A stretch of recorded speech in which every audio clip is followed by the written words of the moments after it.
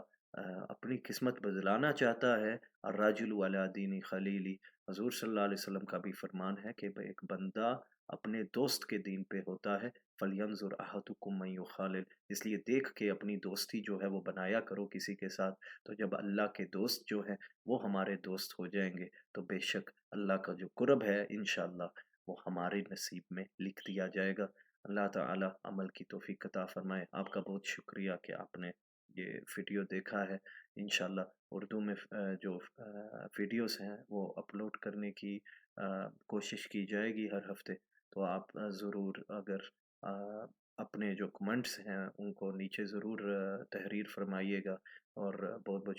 شکریہ آپ جو حوصلہ افزائی کرتے ہیں۔ اللہ تعالی آپ سب کی جو پیار محبت ہے اس کو اپنی بارگاہ میں قبول و منظور فرمائے۔ وآخر دعوایا ان الحمد للہ رب العالمین۔ وعلیکم السلام ورحمۃ اللہ وبرکاتہ۔